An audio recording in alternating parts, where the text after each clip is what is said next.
الحمد لله والصلاة والسلام على سيدنا محمد وعلى آله وأصحابه أجمعين. الحمد لله والصلاة والسلام على سيدنا محمد وعلى آله وأصحابه أجمعين. أما بعد فأعوذ بالله من الشيطان الرجيم. بسم الله الرحمن الرحيم. وقال ربكم ادعوني أستجب لكم. صدق الله العظيم. اللهم صل على سيدنا محمد وعلى آل سيدنا محمد وبارك وسلم. اللهم صل على سيدنا محمد النبي الأمي وعلى آله وأصحابه وسلم. میرے معزز مسلمان بزرگوں، عزیز بھائیوں، اللہ تعالیٰ کا ارشاد ہے، مجھ سے دعا کرو، مجھ سے مانگو، میں قبول کروں گا، تمہیں عطا کروں گا۔ وقال ربکم ادعونی استجب لکم۔ اللہ تعالیٰ ارشاد فرما رہے کہ مجھ سے مانگو، میں تمہیں دوں گا، مجھ سے دعا کرو، میں قبول کروں گا۔ پیارے رسول صلی اللہ علیہ وسلم فرمایا کرتے تھے، وہ آدمی بڑا خوش نصیب ہے جس کے لیے دعا کا دروازہ کھل جائے، اس لیے کہ اس کے لیے فتحت لہ ابواب الرحمہ، جس کے لیے دعا کا دروازہ کھلا اس کے لیے اللہ کی رحمتوں کے دروازے کھل گئے۔ جس خوش نصیب کو دعا کی سعادت مل گئی اس کے نصیب اچھے ہو گئے، اس کے لیے اللہ کی عنایت کے اور رحمتوں کے دروازے کھلے ہیں۔ من فتحت لہ منکم باب الدعاء فتحت لہ ابواب الجنہ فتحت لہ ابواب الرحمہ، اس کے لیے تو رحمت کے دروازے کھل گئے۔ تو بہت بڑھیا عبادت، بلکہ آپ علیہ الصلاۃ والسلام فرمانے گئے عبادت کا مغز، عبادت کا جوہر، الدعاء مخ العبادہ، عبادت کا خلاصہ، مقصد زندگی اللہ تعالیٰ کی بندگی، اللہ تعالیٰ کی عبادت، اور اس کا پھر جو جوہر ہے اللہ کے سامنے محتاج بن کے اس سے مانگتے رہنا۔ اور جس خوش نصیب کو اللہ کا در مل گیا، انعام ملتا ہے، اللہ تعالیٰ اسے مخلوق سے بے نیاز کر دیتا ہے۔ بڑی عبادت ہے اللہ تعالیٰ سے مانگنے کی عادت ہو جائے۔ دنیا میں کوئی نہیں ملے گا جو سوالی سے خوش ہوتا ہو۔ ماں باپ سے بھی بار بار سوال کریں تو ایک وقت کے بعد وہ چڑھنے لگتے ہیں، وہ بھی تھک جاتے ہیں، لیکن اس رب کی رحمت، اس کی عنایات اپنے بندوں پر، فرمایا جو نہیں مانگتا اس سے ناراض ہوتا ہوں، اور جو مانگتا ہے اس سے محبت کرتا ہوں۔ من لم یسأل اللہ یغضب علیہ، وہ اس سے ناراض ہوتا ہے جو اس سے مانگتا نہیں ہے، اور جو اس ذات سے زیادہ مانگتا ہے وہ اس سے زیادہ پیار کرتا ہے۔ کوئی نہیں ملے گا دنیا میں کتنا بھی سخی ہو، لیکن سوالی سے ایک وقت کے بعد اکتانے لگتا ہے، لیکن وہ در رحمت کا، عنایات کا ایسا ہے وہ تو خوش ہوتے ہیں۔ وہ تو اس بندے سے بہت راضی ہوتے ہیں جو اس سے ہر وقت سوال ہی رہتا ہے. تو بڑھیا عبادت ہے اللہ تعالیٰ سے مانگتے رہنا.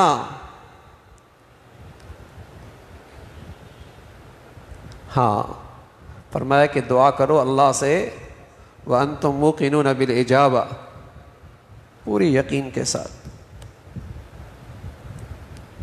پورے یقین کے ساتھ کہ جس ذات سے مانگ رہا ہوں وہ قبول بھی فرمائیں گے اور خالی ہاتھ بھی نہیں چھوڑیں گے،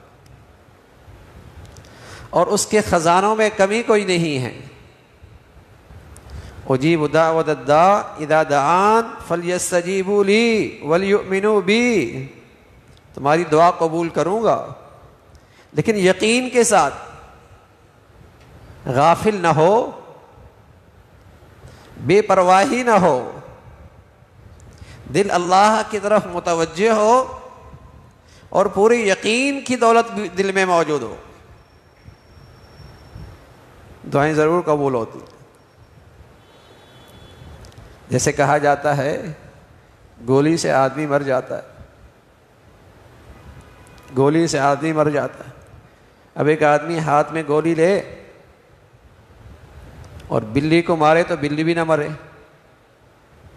تو کہا جائے گا میاں گولی سے تو آدمی مرتا ہے لیکن گولی پستول کی نالی میں ہو، اور جس کے ہاتھ میں وہ پستول ہے اس کے اندر قوت بازو بھی ہو اور گولی اور نشانے کے درمیان کوئی رکاوٹ بھی نہ ہو، پھر دیکھیے مرتا ہی نہیں مرتا. دعا کے الفاظ بھی صحیح ہوں، کوئی غلط چیز نہ مانگ رہا، قوت بازو بھی ٹھیک ہو، یقین اور ایمان بھی تو ہو، دل بھی اس کی طرف متوجہ ہو. ہاں تیری دعا اور اس قبولیت کے درمیان کوئی گناہ ایسا نہ ہو جو بیچ میں دیوار بن گیا ہو.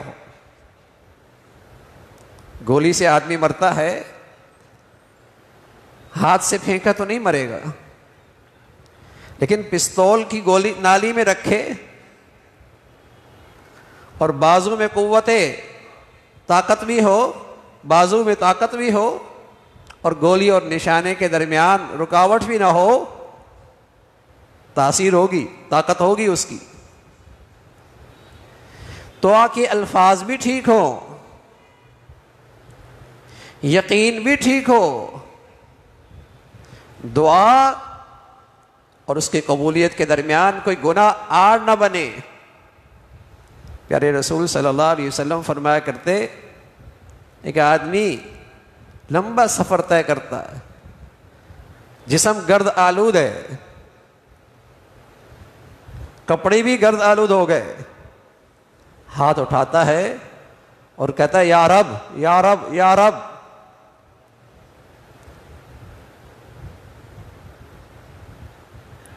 فرمایا ملبسو حرام، مشربو حرام، وغذی بالحرام، فانا یستجاب لذلک. کھانا بھی حرام کا، پینا بھی حرام کا، پہننا بھی حرام کا، پرورشی حرام سی ہوئی، پھر اس کی دعا کیسے قبول ہوگی؟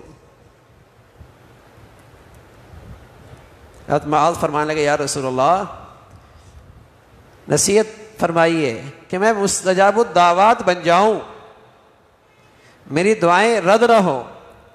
پیارے رسول صلی اللہ علیہ وسلم فرمانے لگے لقمہ حلال کھایا کر، تیری دعائیں نہیں رد ہوں گی. رزق پاکیزہ ہو، دعائیں قبول ہوں گی. تو دعائیں تو قبول ہوتی ہیں، میرا گناہ اس قبولیت میں رکاوٹ نہ بنے، میرا دل غافل نہ ہو، میں دعا کی قبولیت میں جلدی نہ کروں. اس لیے کہ وہ ذات حکیم بھی تو ہے، جہاں وہ ذات علیم ہے وہاں وہ ذات رحیم بھی تو ہے، وہ ذات حکیم بھی تو ہے کہ بچہ اپنی سمجھ سے مانگتا ہے، نزلہ بھی ہے، کھانسی بھی ہے، گلا بھی خراب ہے، اصرار کر رہا ہے، مانگ رہا ہے آئس کریم مل جائے، اماں اس کے بدلے میں اسے سیب دے رہی ہے، اس لیے کہ وہ بچے سے زیادہ جاننے والی اور بچے پہ مہربان بھی۔ بندہ اپنی سمجھ سے مانگتا ہے، مولا کریم بسا اوقات اپنی حکمت سے عطا فرماتے، اور رحیم بھی تو ہے۔ مانگا اس نے کچھ ہے، اللہ نے اس کے بدلے میں اس سے بڑھیا چیز دے دی۔ بسا اوقات کوئی چیز مانگی، اماں نے دے تو دی لیکن سنبھال رکھی، اس وقت دی جب اسے اس کی زیادہ ضرورت تھی۔ ایسی میرے عزیزو دعا اداب کے ساتھ مانگی جائیں اور یقین کے ساتھ مانگی جائے تو دعا ضرور قبول ہوتی ہے۔ بسا اوقات تو یہ دعا آنے والی مصیبت کے لیے رکاوٹ بن جاتی ہے۔ وَاسْتَقْبَلُوا أَمْوَاجَ الْبَلَاءِ بِالدُّعَاءِ وَالتَّضَرُّعِ، تمہاری طرف کوئی مصیبت متوجہ ہے، کوئی آفت آ رہی ہے، تمہارے گھر میں کوئی پریشانی آنے لگی ہے، دعا نے کام کر دیا، اس کے راستے میں رکاوٹ بن گئی۔ وَاسْتَقْبَلُوا أَمْوَاجَ الْبَلَاءِ بِالدُّعَاءِ وَالتَّضَرُّعِ، آنے والی آفات اور مصائب کا راستہ روکو اللہ کے سامنے گڑ گڑا کر، اللہ کے سامنے گڑ گڑا کر ان راستوں کا، اس مصیبتوں کا راستہ روک لو۔ کبھی ایسا ہوتا ہے، کبھی ایسا ہی ہوتا ہے جو مانگا مل گیا، اور کبھی ایسا ہوتا ہے اس سے بہتر چیز اللہ کریم نے دے دی، اور کبھی ایسا ہوتا ہے کہ بچی نے سونا مانگا لیکن ماں سمجھتی ہے یہ اس کی عمر نہیں، اسے سونا دے دوں۔ زندگی گزر رہی، کہاں وہ سونا لاکھ کا تھا، جب 20 سال کے بعد دیا تو اب وہ لاکھوں کا ہو گیا، اتنی اس کی قیمت بڑھ گئی، اتنی اس کی قیمت، سنبھال کے رکھا وہ چیز قیمتی بن گئی۔ اللہ تعالیٰ بھی بس اوقات دعا کی قبولیت کو سنبھال کے رکھتے ہیں۔ رسول اللہ صلی اللہ علیہ وسلم نے فرمایا جب بندہ اپنی اللہ کی بارگاہ میں جائے گا اور دعا کے ثمرات دیکھے گا، تمنا کرے گا کاش کہ دنیا میں میری دعا کی قبولیت کا ایک بھی اثر ظاہر نہ ہوتا، اتنی قیمت بڑھ گئی اس کی، مجھے آج ضرورت بھی اس کی ہے۔ تو میرے عزیزو دعا، اس کا اہتمام اور پورا یقین ہو دعا قبول ہوئی، دعا قبول ہو گئی، اس یقین کے ساتھ اللہ تعالیٰ سے مانگو، بڑھیا دعا ہے۔ الدعاء ينفع مما نزل ومما لم ينزل فعليكم عباد اللہ بالدعاء۔ دعا ایک ایسی طاقت ہے جو حالات آ رہے ہیں ان میں بھی مؤثر ہے، جو حالات آ چکے اس میں بھی مؤثر ہے۔ اے اللہ کے بندو پھر دعا کا اہتمام کرو نا، دعا کا نفع جو حالات آ چکے ہیں ان کے لیے بھی ہے، جو آنے والے ہیں دعا کا نفع اور تاثیر ان کے لیے بھی ہے۔ فعلیکم عباد اللہ بالدعاء، پھر اللہ کے بندو دعا کا اہتمام کرو، دعا بڑا وظیفہ ہے۔ ان الذین یستکبرون عن عبادتی، ہاں جن کے دلوں میں تکبر ہے ان کے ہاتھ اللہ کے سامنے نہیں اٹھتے، ان کی زندگیاں اللہ سے مانگنے سے خالی، وہ اللہ سے نہیں مانگتے، اور اللہ بھی پھر انہیں رسوا کرتا ہے۔ جو اللہ سے نہیں مانگتے ساری دنیا سے مانگتے، پھر اللہ تعالیٰ انہیں مخلوق کے ایسے حوالے کرتا ہے کہ ہمیشہ ہی مخلوق کے محتاج رہتے ہیں۔ وقال ربکم ادعونی استجب لکم ان الذین یستکبرون عن عبادتی سیدخلون جہنم داخرین۔ بڑی محرومی ہے کہ اللہ تعالیٰ سے نہ مانگا جائے اور اللہ تعالیٰ سے مانگنے سے محروم ہو۔ میرے عزیزو یہ رمضان کی مقدس گھڑیوں میں جہاں اور بہت ساری مقبول عبادات ہیں، وہاں ایک بہت بڑا وظیفہ اور بہت بڑا عمل دعا کا ہے۔ سحری کے وقت اٹھتے ہیں، سبحان اللہ، اللہ اپنی رحمت کے ساتھ بہت قریب آ جاتے ہیں اپنے بندوں کے، بہت قریب آ جاتے ہیں، بلکہ آوازیں آتی ہیں، کوئی ہے مانگنے والا، کوئی ہے مشکلات میں، کوئی ہے کسی پریشانی میں، ہے کسی کوئی کہ حاجت فریاد کرے عطا کروں گا. اللہ تعالیٰ اس گھڑی میں بہت قریب آ جاتے ہیں. وقت ہے. اور میرے عزیزو ہم تو اس ذات کے ہر لمحے محتاج ہیں. ہم تو اس ذات کے ہر گھڑی محتاج ہیں. بن اس کی رحمت اور اس کے کرم کے سہارے قدم بھی نہیں اٹھ سکتا. بن اس کی رحمت اور مہربانی کے سانس بھی واپس نہیں آ سکتا. یہ اسی کی نوازشات تو ہیں کہ بات بنی ہوئی ہے. اللہ تعالیٰ سے دعاؤں کے ذریعے تعلق بنائیں. آپ کی زندگی میں ہمیشہ حوصلہ رہے گا. آپ کی زندگی میں ہمیشہ طاقت محسوس ہوگی کہ اس ذات سے تعلق مانگ لیں گے, اسے پکار لیں گے. اور اس سچے رب کا وعدہ ہے جو پکارتا ہے سنتا ہوں, جو مانگتا ہے دیتا ہوں. ادعونی استجب لکم. اللہ تعالیٰ سے بڑا سچا کوئی نہیں. اور جس ذات نے دینے کا وعدہ فرمایا دینے پہ آئے تو روک کون سکتا ہے؟ عظیم الشان عمل ہے. اللہ تعالیٰ سے مانگنے کی عادت مانگیے.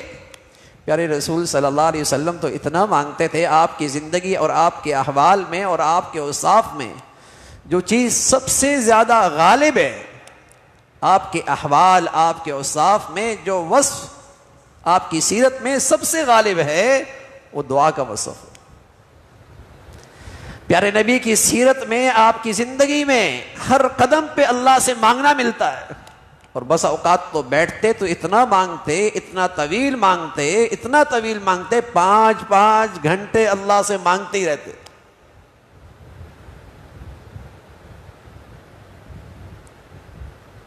جن سے اللہ پیار کرتا ہے وہ اللہ سے مانگ, اور جن سے اللہ کی نظر رحمت ہٹ جاتی ہے وہ اللہ تعالیٰ سے مانگنے سے محروم ہوتے. تو پیغمبر اور اللہ کے رسول اللہ کی معرفت رکھتے ہیں, خوب مانگتے اور مانگتے چلے جاتے. تو میرے عزیزو رمضان کے ان گھڑیوں میں دعا کو اپنا خاص معمول بنائیے. دعا کسی عبادت کا حصہ نہیں کہ نماز پڑھی ہی تو دعا کریں گے, نفل پڑھی ہی تو دعا کریں گے, تلاوت ہوئی ہی تو دعا کریں گے. دعا مستقل عبادت. آپ آئے اور بیٹھے دعائیں کرنے لگے. اب رات کو بستر پہ اٹھے, بستر پہ بیٹھے بیٹھے دعائیں کرنے لگے. آپ گاڑی میں بیٹھے ہیں اللہ سے مانگنا شروع کر دیے. آپ دفتر پہنچے ہیں کچھ دیر اللہ سے مانگنے, اللہ سے باتیں کرنا شروع کر دی.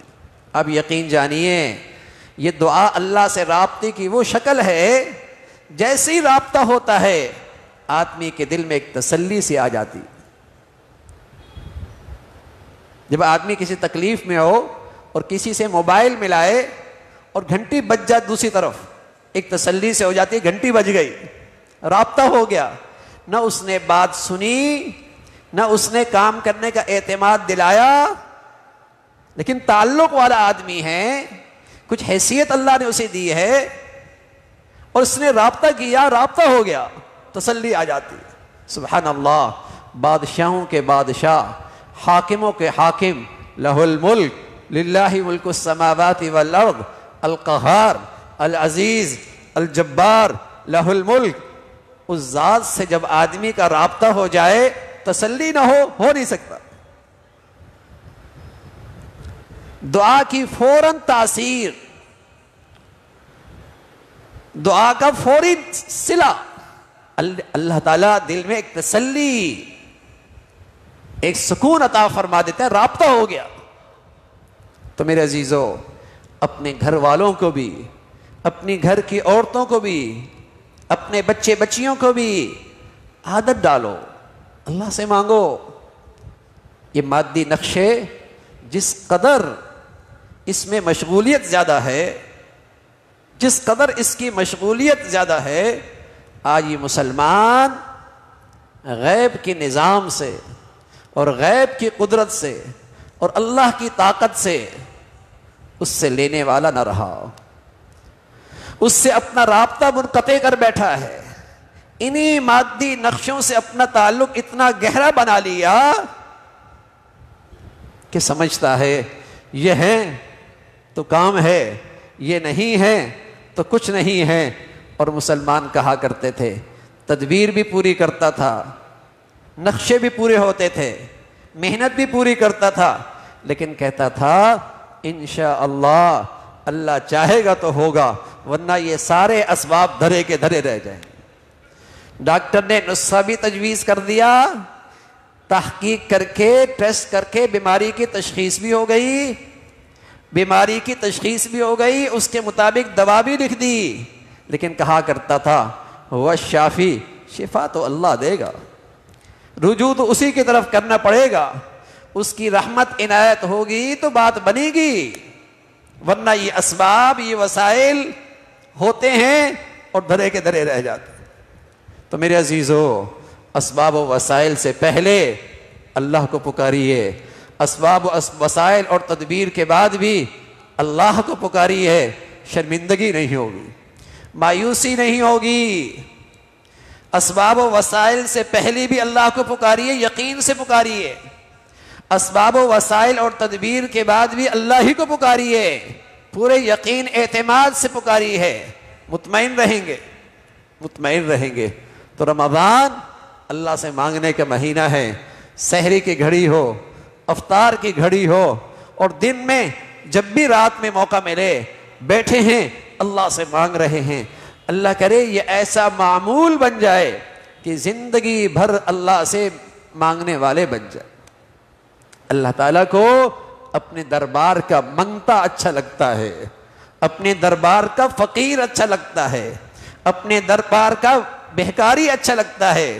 ہاں یہ ایسا مانگنا ہے کہ اللہ تعالیٰ اس سے ساری دنیا کی بھیک مانگنے سے محفوظ کر دیتا، لیکن مانگنا ہو پورے یقین سے ہو۔ جب بہکاری بھیک مانگتا ہے تو اس کا سراپا بتاتا ہے، اس کا سراپا بتاتا ہے کہ یہ مانگنے والا ہے، اس کا سراپا بتاتا ہے کہ یہ مانگنے والا ہے۔ اللہ کرے ہمیں بھی وہ کیفیت نظر بن جائے، وہ دل کی کیفیت بن جائے، وہ ظاہر ایسا بن جائے کہ اللہ کے سامنے لگے ہاں واقعی یہ اس کا بہکاری ہے، یہ واقعی اس کا محتاج ہے، پھر اس در سے محرومی نہیں، اس در سے محرومی نہیں ہے۔ ہاں اس راستے میں سب سے بڑی رکاوٹ میرے عزیزو لقمہ حرام ہے، یا غفلت کے دل کے ساتھ، بے پرواہی کے دل کے ساتھ، یا بے نیازی کے ساتھ ہاتھوں کا اٹھانا، اس سے آدمی خود محروم کرتا ہے۔ اور رسول اللہ صلی اللہ علیہ وسلم فرمانے لگے فَإِنَّ الشَّقِيَّ مَنْ حُرِمَ فِيهِ رَحْمَةَ اللَّهِ عَزَّ وَجَلَّ، جہاں رحمت کی بارش کی رحمت کی قطروں کی طرح بارش، رحمت جہاں بارش کے قطروں کی طرح رحمتیں اور برکتیں برستی ہیں، اور سمندر اور دریا سے بھی زیادہ اللہ کی رحمتیں اور برکتیں اس رمضان میں برستی ہیں، اور پھر کوئی آدمی محروم رہے، فرمایا یہ کوئی ازلی بدبختی ہو سکتی ہے، یہ کوئی بڑا ہی بد نصیب ہو سکتا ہے، یہ کوئی عام آدمی نہیں ہے۔ فَإِنَّ الشَّقِيَّ مَنْ حُرِمَ فِيهِ رَحْمَةَ اللَّهِ عَزَّ وَجَلَّ، جو اس مقدس مہینے میں بھی اللہ کی رحمتوں عنایات برکتوں سے محروم رہے، بخشش پھر بھی نہ ہو، کوئی بد نصیب ہی ہے۔ اللہ تعالیٰ ہمیں، ہمارے بچے بچیوں کو، ہمارے گھرانوں کو اور اہل اسلام کو اس مقدس مہینے کی برکتیں، رحمتیں، بخششیں عطا فرمائے۔ اللہ عمل کی توفیق نصیب فرمائے۔ وآخر دعوانا الحمدللہ رب العالمین۔